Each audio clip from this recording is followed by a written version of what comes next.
This is Optimal Finance Daily, episode 390, The Big Wins Manifesto, Part 2, by Ramit Sethi of IWillTeachYouToBeRich.com. And I am Dan, the guy who narrates some of the best blogs that cover personal finance, investing, and more in layman's terms, and it's all in an effort to optimize your financial life.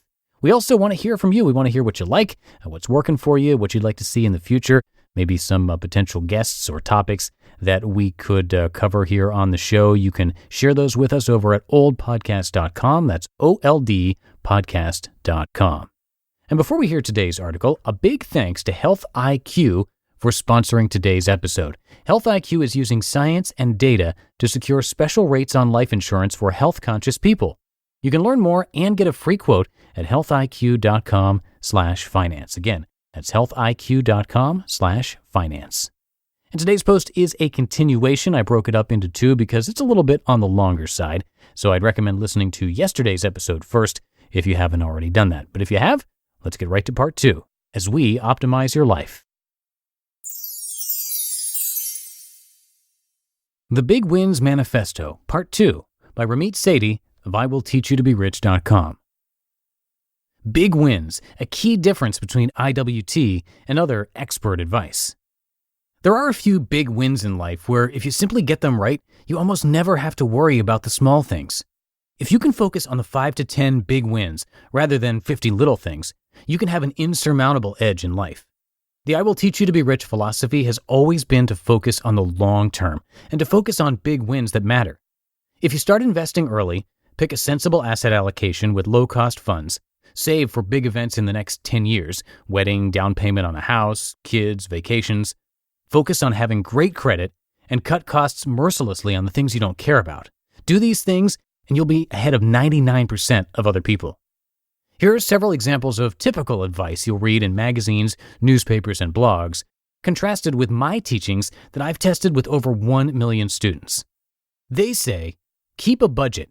How can you cut your spending if you don't know where your money is going? I say, nice in theory, but it almost never works. Nobody wants to keep a budget. It makes people feel bad about themselves. And if you study people who pick up personal finance books only to find the first chapter saying, let's create a budget, you'll predictably see those people shut the book and put it right back on the shelf. Ironically, experts who recommend that others keep a budget rarely keep one themselves. Had they tested this worthless advice with even 10 people, they would see that 10 out of 10 would fail to maintain a budget past 2 months, a laughably terrible result. Their natural exhortation, should they ever decide to test their terrible lifelong advice? These people should try harder. Sigh. They say, no, you can't buy those jeans. No, you can't afford those shoes. No, you can't take that trip. No, no, no.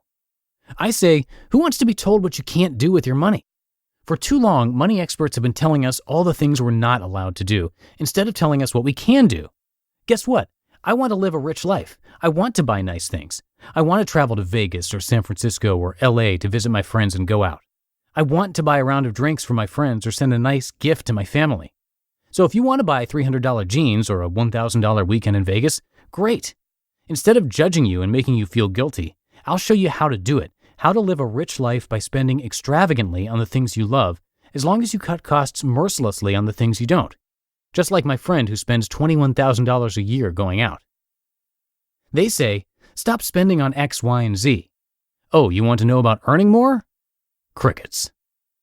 I say, there's a reason why most personal finance experts write about cutting back and constant frugality, yet they don't write about earning more. They don't know how. Now, cutting back relentlessly on the things you don't love is an important part of living a rich life, but earning more is at least as important. It's why I've raised my hourly rate from $20 an hour to $3,000 an hour in a few years.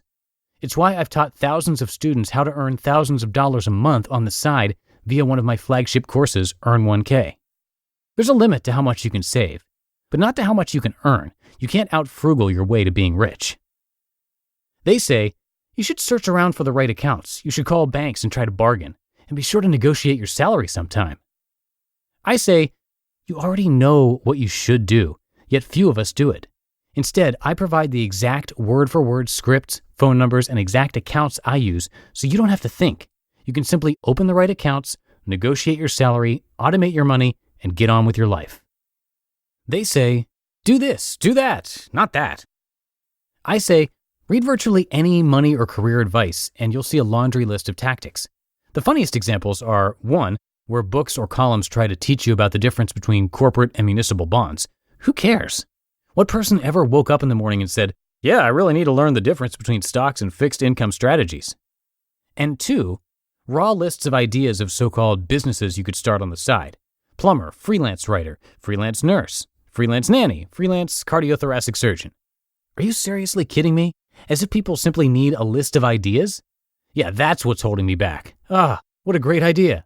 Now that I see this 2-word idea, I know exactly how to turn that into side income, including marketing, positioning, targeting, referral strategies, pricing, and lead generation and qualification. These are all tactics that assume people need to be educated, a belief that's so deeply held, it's become an invisible script. If we just educate these poor people and show them a compound interest chart, they'll wake up from their spending stupor and realize the critical importance of financial management. Wrong, wrong, wrong. As Clotaire Rapaille wrote in his terrific book, The Culture Code, quote, years ago, Tufts University invited me to lecture during a symposium on obesity. Lecturer after lecturer offered solutions for America's obesity problem, all of which revolved around education. Americans would be thinner if only they knew about good nutrition and the benefits of exercise, they told us. Slimming down the entire country was possible through an aggressive public awareness campaign. When it was my turn to speak, I couldn't help beginning with an observation. I said, I think it's fascinating that the other speakers today have suggested that education is the answer to our country's obesity problem. I slowly gestured around the room. If education is the answer, then why hasn't it helped more of you? There were audible gasps in the auditorium when I said this, quite a few snickers, and 5 times as many sneers. Unsurprisingly, Tufts never invited me to lecture again. End quote. We already know we need to exercise more, eat healthier, control our spending, and maintain our relationships better. So why don't we? That nexus, the difference between what we claim and what we actually do, is where I've spent 10 plus years studying from a psychological and persuasive basis. Short answer, when it comes to changing human behavior, education alone is not enough.